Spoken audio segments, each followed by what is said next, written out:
Welcome to Proven and Probable. I'm your host, Maurice Jackson. Today's show is dedicated to investors that are concerned about geopolitical events, the stock market, and the value proposition they may present to investors. Joining us today is Bob Moriarty. He is a highly decorated Marine pilot that flew 832 missions in Vietnam, the founder of the websites 321 Gold and 321energy.com. He is highly regarded and sought out for his contributions and insights into the natural resource space, geopolitics, and investing, and recently published a must-have book for serious, astute investors entitled Nobody Knows Anything. Bob, thank you for joining us today. Sure, it's a pleasure being here.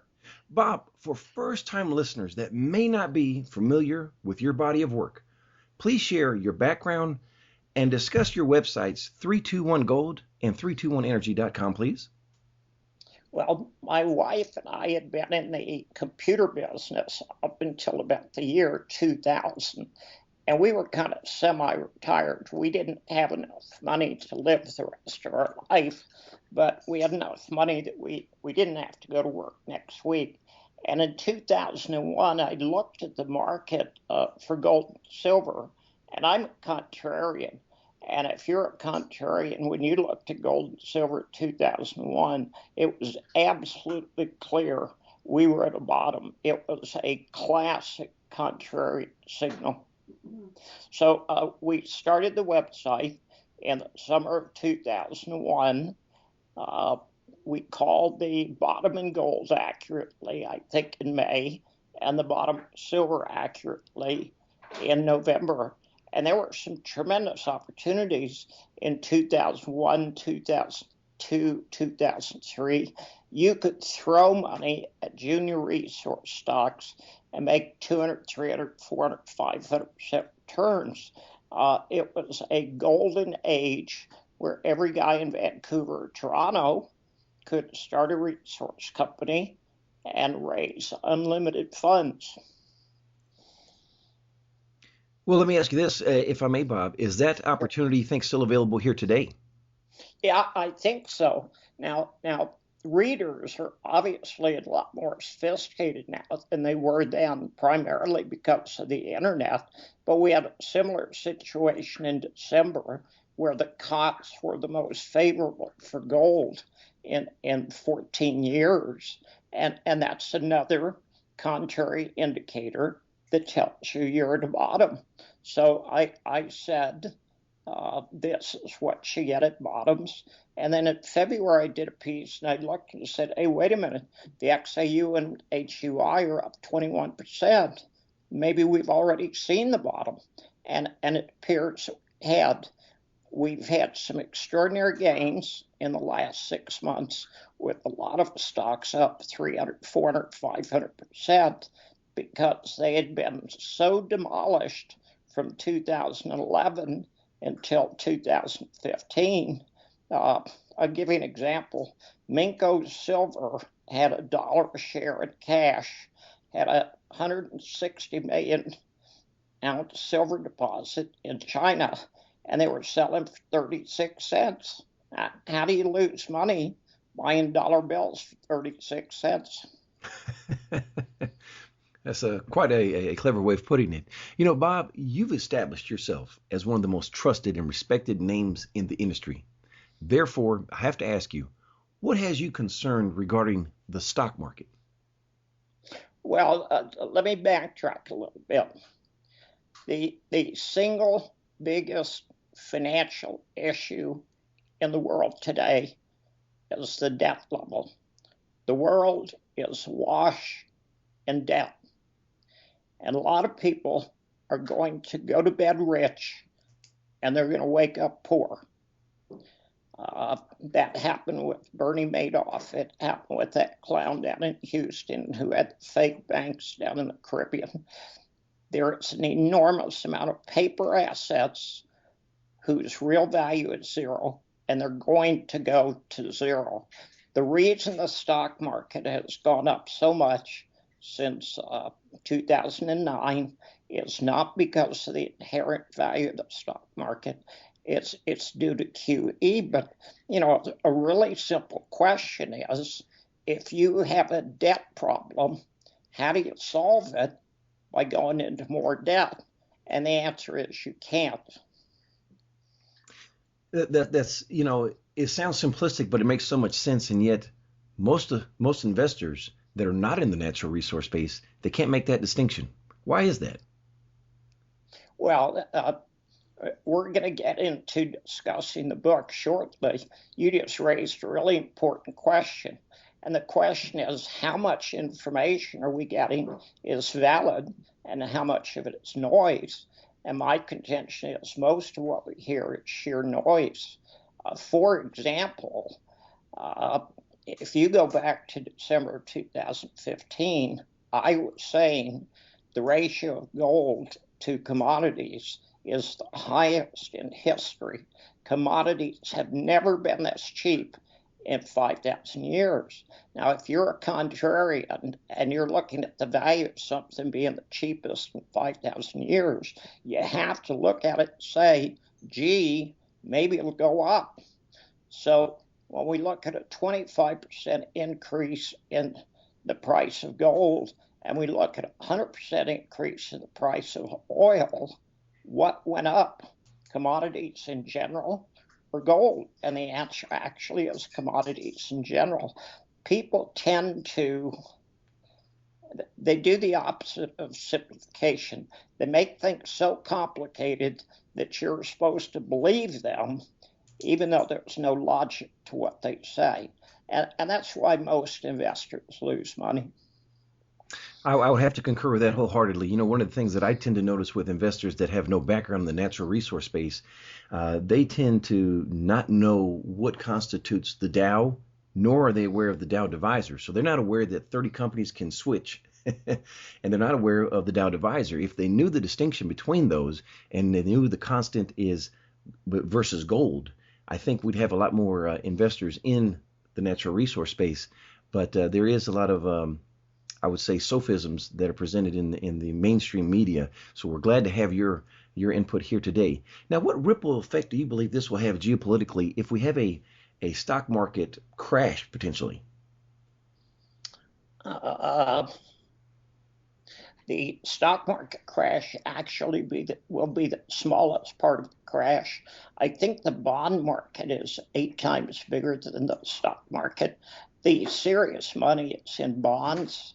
And we've got a situation. Let me give you an example. I came back from Vietnam in 1970 and got out of the Marine Corps, and I went to school.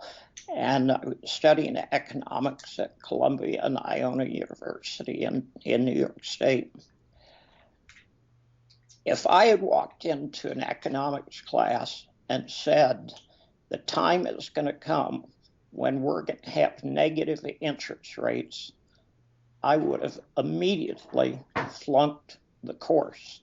There is no logical, rational, possible reason you could go to negative interest rates. The concept that loaning money is somehow safer than shoving it on your mattress is so ludicrous that for I think there's $10 trillion in government bonds yielding a negative interest rate. That's insane. We're doing things that are utter insanity. There will be thousands of books written saying, why didn't somebody warn us?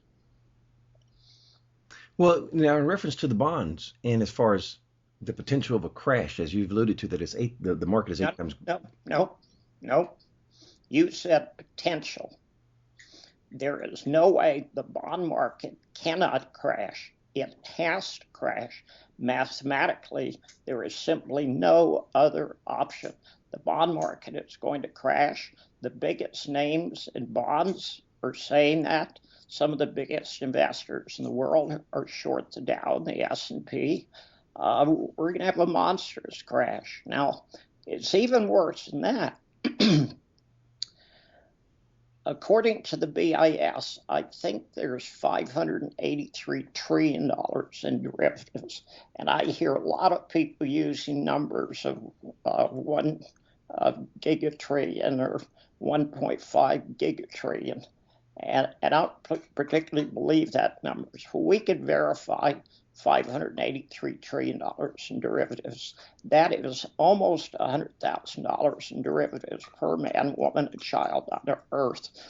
Because of that, most of it has to be fraud. One bank, the Deutsche Bank in Germany, has 65 trillion in derivatives. If Deutsche Bank hiccups, it will bring down the entire banking system. It could happen in a week. I tell you what, I stand corrected, and I thank you for correcting me.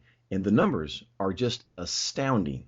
Repeat. Yeah, of course. It's just it's concerning to me as not just as an investor, but as a citizen. It is just truly remarkable. Here's what's scary, Maurice. I was saying this 15 years ago. Guys like Marvin King, guys like George Soros, guys like the Bond King, they're all saying the same thing now. If you listen to them, now they knew it 15 years ago, but they were along for the ride and they were making a lot of money. Ordinary investors have the information that is available to them that using their own knowledge and their own good sense can make rational investments. And what would you rather have?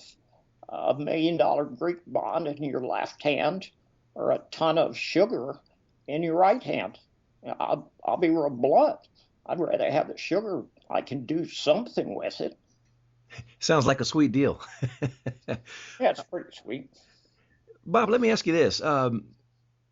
With regards to the bond crash that is coming, how do you see that geopolitically?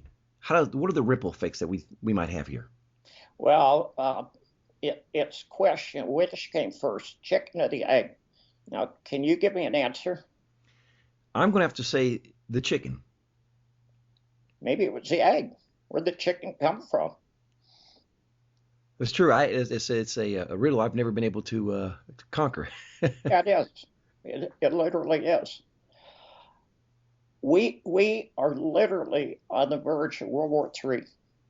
Paul Craig Roberts, Pat Buchanan, Gregory Orloff, some of the best minds, Adam Taggart, have all written pieces in the last week or two saying that what we're doing with Russia is utterly insane. Russia attacked terrorist forces that were being supplied by Israel and the United States a few days ago. And the Americans sent up airplanes to run the Russians off. So the Russians left. And when the American airplanes ran out of fuel, the Russians came back and bombed them again. Now, here's what you need to know, and you don't have to be a Democrat, you don't have to be a liberal, you don't have to be a conservative, you don't have to be a Democrat, you just have to use your damn head and good sense. What interests does the United States have in Syria? And the answer is none. None whatsoever. It ain't our problem. But if you say, what interest does Russia have in Syria? The answer is quite simple. They've got a warm water port there, and their only other warm water port is in Crimea, okay? And one of the things throughout the last 400 years of Russian history is they wanted to have a warm water port that was open 12 months a year. Now, while we talk about Assad being a bad guy, we don't actually define bad guy. What did Assad do to piss off the United States, Israel, Turkey, and Saudi Arabia? And the answer is nothing. So we are supplying the terrorists. It is not a civil war. Russia has absolute geopolitical interests in Syria, and they've made it absolutely clear that they intend to defend those geopolitical interests. One of the things that could happen when somebody tells you, don't mess with me, One of the alternatives is that's exactly what he means. Now, regardless if you're Democrat, Republican, liberal, conservative, labor, if Barack Obama and Vladimir Putin put on boxing gloves and got into a ring for 3 minutes, I would bet my entire fortune at 10-1 odds. And guess who I would vote for? I think the answer is quite obvious. Yeah, exactly. You know, the nicest thing you can say about Obama is he's a very well-spoken guy as long as his teleprompter works. He's a rotten leader. He's gotten the United States involved in wars that we cannot possibly afford. We have no leadership in the United States.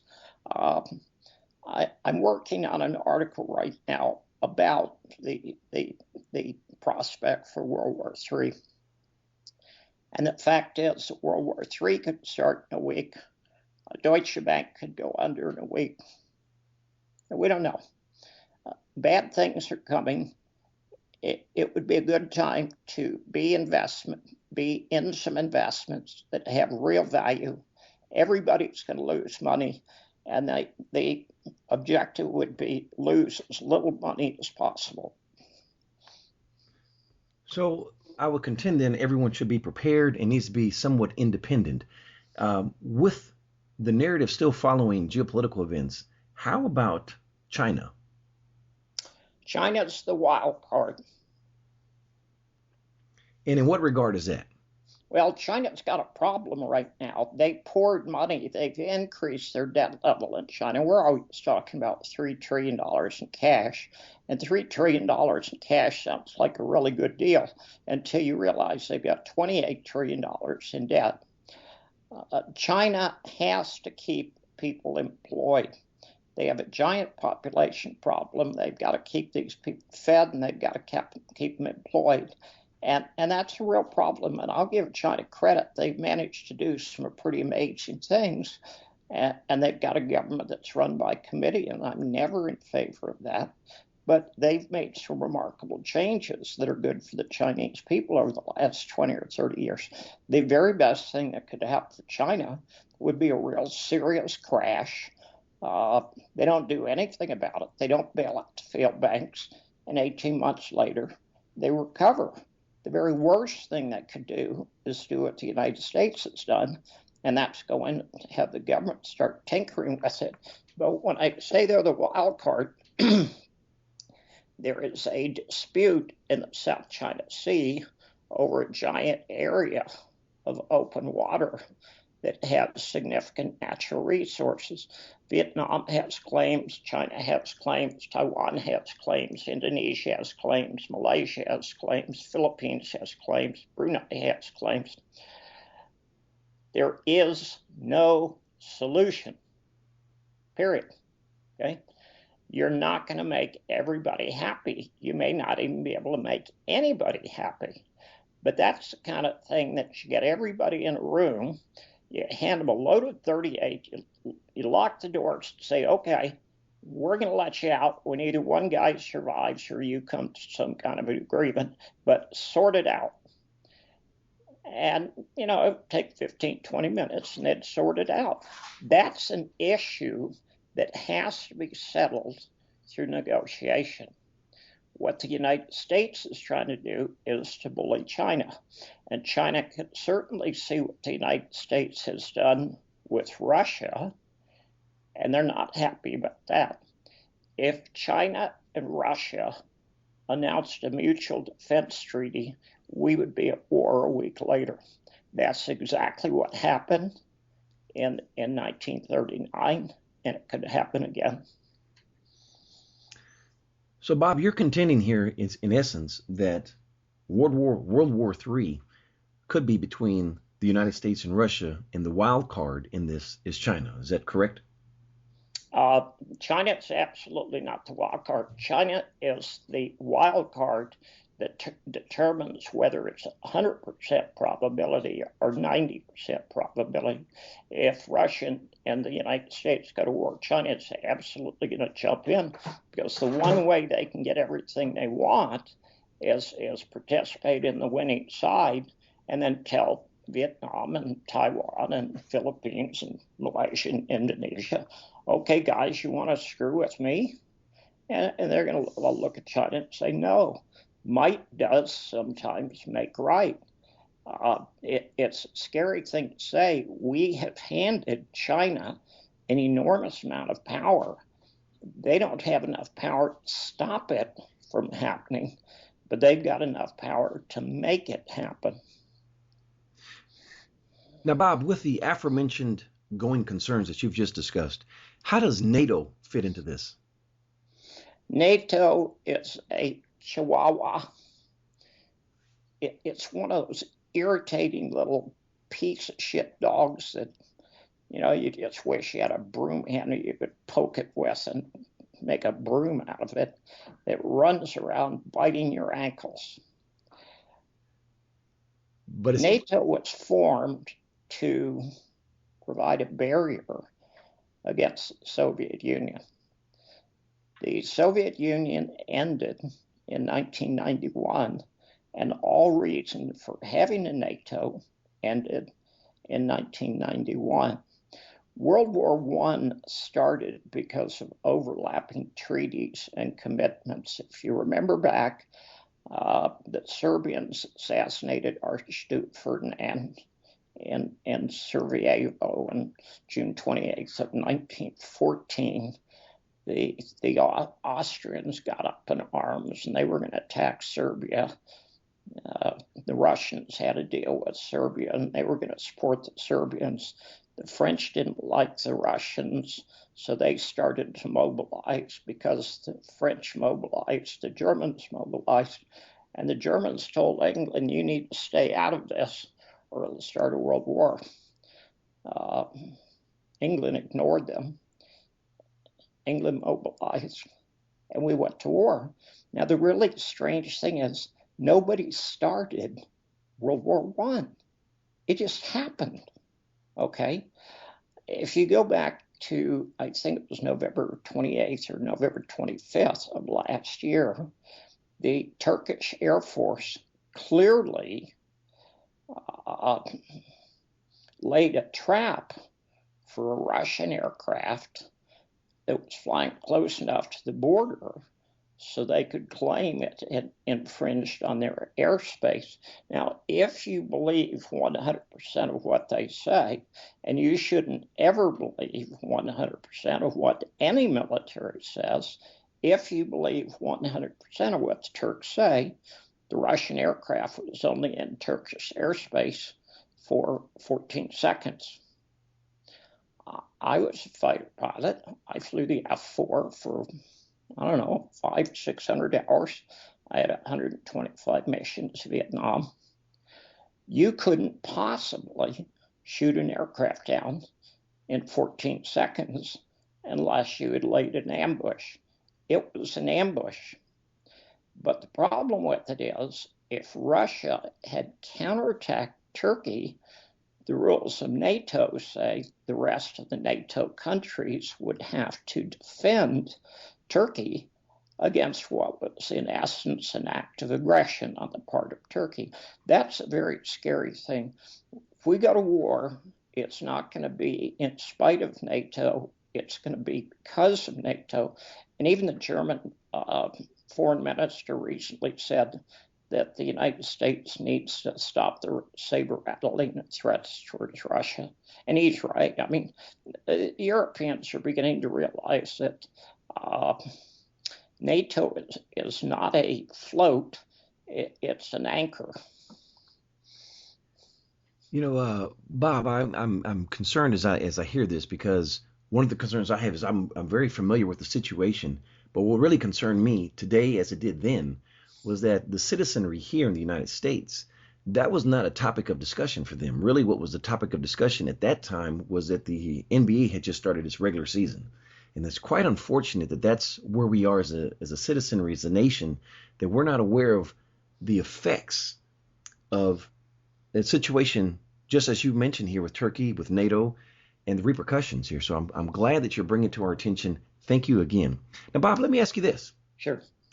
What can investors do, and what type of value proposition does this present for precious metals? Well, everybody's got $4.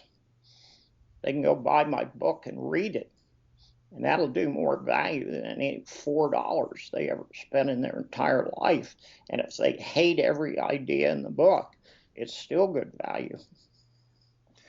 Well, Bob, you recently published your book, and let's discuss it because it would be very prudent for investors to read, which is aptly entitled Nobody Knows Anything. What compelled you to write your book, and why is it so critical for investors to read? When Putin went in front of the UN back in October and he asked the question, do you realize what you've done? I realized that that was the question that everybody should be asking, and nobody was. I mean, if you went up to an American and asked, what do you think about what we did to Iraq? They're oblivious. I mean, Americans are the most ignorant people on earth, and I can assure you they're going to pay for that ignorance in spades. People have been telling me for 45 years that I should write a book because I had an interesting career in the Marine Corps. And I would start typing, and Barbara would ask me a question. And then I would go back to typing, and she would ask me another question. And I would go back to typing.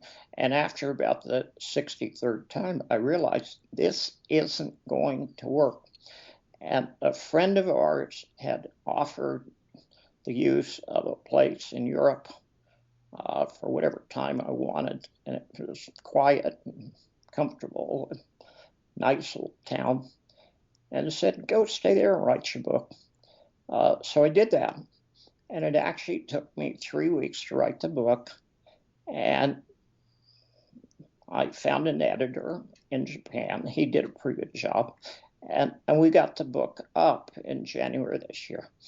And that book is called The Art of Peace, and it's available on Amazon. But writing the book made me realize that, writing books is not all that difficult, and it's actually very easy to publish a book today on Amazon. So I came back in March to the same place, and I was waiting for Barbara to come over, and I was bored silly, and I thought, what could I do to occupy my time? And I thought, well, last time you were here, you wrote a book, so why don't you do another one? So I thought, what would investors like to know? So that's what the book's about. What I'm trying to do is convince people that they can use their own knowledge, their own common sense to make reasonable investments, and they do not have to listen to experts, they do not have to listen to gurus, and they don't have to listen to other fools. Much of the information, I'm going to say 60 to 80% of what investors are told is sheer hogwash verging on fraud.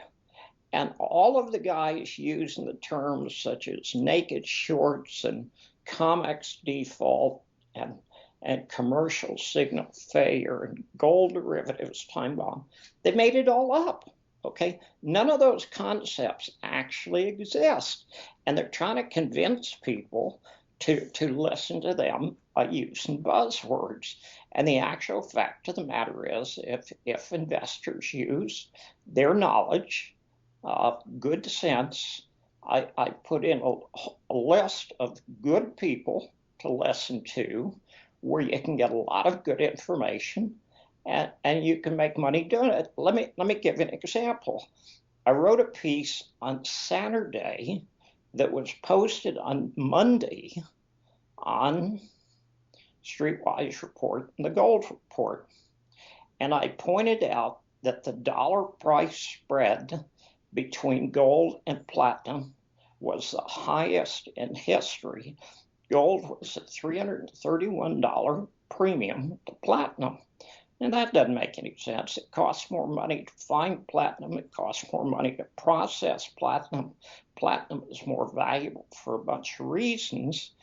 And if you're at the biggest spread in history, somebody's going to realize that, and that's going to turn overnight.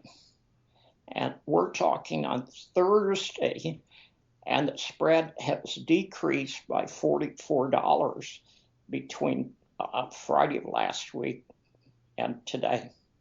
So that's the equivalent of making $44 an ounce on either platinum or gold. And all you would have to do is either short platinum and go gold long. Buy platinum and go short gold, or buy a platinum ETF and sell a gold ETF. There's a lot of things that investors can do that they don't need to listen to experts. I mean, that's the idea. I know all these guys. I mean, I've gone to all these gold shows. I've listened to these guys. Most of them are full of crap. Well, thank you for being so blunt about it. And I'm being really nice. Well, thank you again for sharing that. And I have to concur with you as well in regards to platinum. You know, I'm a big advocate for all the precious metals, but I really love platinum and palladium, and I look forward to reading your book. And I agree with the piece that you wrote on Streetwise Reports. It was a very good piece, and I encourage all listeners to take a look at that. We will provide a link for you on that as well. Well, let me give you a perfect example. It's averaged 53 to 1. It's been as high as 100 to 1. It's been as low as 16 to 1. Okay. There is a ratio between 16 to 1, 100 to 1, at which either gold's cheap or silver's cheap. When I wrote the book, and I do cover it in some detail in the book, when I wrote the book in March, the ratio of silver to gold was 84 ounces of silver. Now, regardless of how you feel about gold as a political metal or religious metal or a, take down J.P. Morgan metal and all the bullshit that we're fed, there's a relationship between them. And a very good way to make money is to buy what's cheap and to sell what's dear. So if you sold gold and bought silver in March, the ratio right now is about 73 to 1. Now, that's not quite as good a deal as platinum was a week ago. But again, it's, take all the politics out of it, take all the emotion out of it, take all the, we're in the right and we're going to nail those bastards and the cartel and J.P. Morgan, and that's all nonsense. Okay, guys have been running around for 15 years screaming gold's manipulated. Let me ask you a question. Give me an honest answer. Name one market that is not manipulated. I am unable to do that. Nobody can. All markets are manipulated. So a guy running around saying the markets are manipulated or gold's manipulated, well, duh. It's like saying wheels are round, or I got this marvelous invention, I'm going to call it fire. Well, God, you didn't invent fire. You didn't invent the wheel. That's been around forever. Every investor needs to know when somebody tells you the cartel's in a panic and we're running out of gold and there's going to be a commodity collapse and this is going to happen and that's going to happen. One of the things that you need to know is that everybody has a bias and everybody has an agenda. So when you read something or you listen to something, you need to ask yourself, what's this guy's agenda? And if his agenda is getting you to send him money, you need to take that into account. Now, will I admit that I'm just as guilty as everybody else? Of course I am. I want your $4. Okay, I need that $4, and you need to know what's in the book. Where can they purchase the book? They can buy it on Amazon. The Kindle version is $3.99. The paper version is $9.99, and I would have lowered the price except I don't want to lower the price to the point where nobody perceives it has any value. If I charged $100 for the book, people would think, gee, that's way too expensive. And I think the cost of printing the book, I think I could sell the book for $5.99 and still make a little bit of money. I could sell it for $5.99 in a print version, but people look at it and say, this guy isn't serious. It's a good book. I mean, I hate to say it, and I was absolutely candid. It was an accident. I wrote it because I was bored, but it's a pretty good book. Well, again, I look forward to reading it. In closing, sir, what did I forget to ask? I don't know. There's so much interesting stuff going on right now, so much dangerous stuff. Americans need to wake up. They are in grave, grave danger, and the possibility of conflict with Russia is very real. If it takes place, it'll be over in a week, and the U.S. is going to lose. Let me give you an example. Do you know anything about the USS Zumwalt? I do not. The Navy just lost a ship. It's a destroyer. Now, I don't expect you to know much about the cost of destroyers, but give me a price. What do you think a destroyer costs today? It's in hundreds of millions, if not billion. How about $4.4 billion? That's quite a significant number there. The P-51 during World War II cost $51,000. And the reason I remember it is because it's so easy to remember. The helmet for the F-35 costs $400,000. The software doesn't work. F-18s beat it in air-to-air combat, and it'll never enter combat. Newsweek magazine called it the airplane that sunk the Pentagon. We lost in Vietnam. I can tell you all about the stupid wars. We lost in Iraq. We lost in Afghanistan. We lost in Libya. We lost in Somalia. We lost in Syria.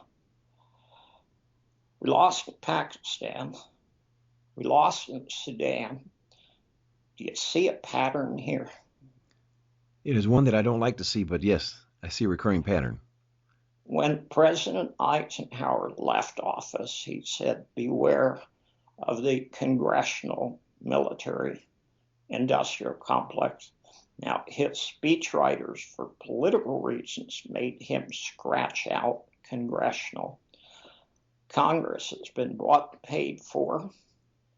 The entire military procurement program is run by a bunch of pimps who have sold their country out. They're literally traitors to the United States.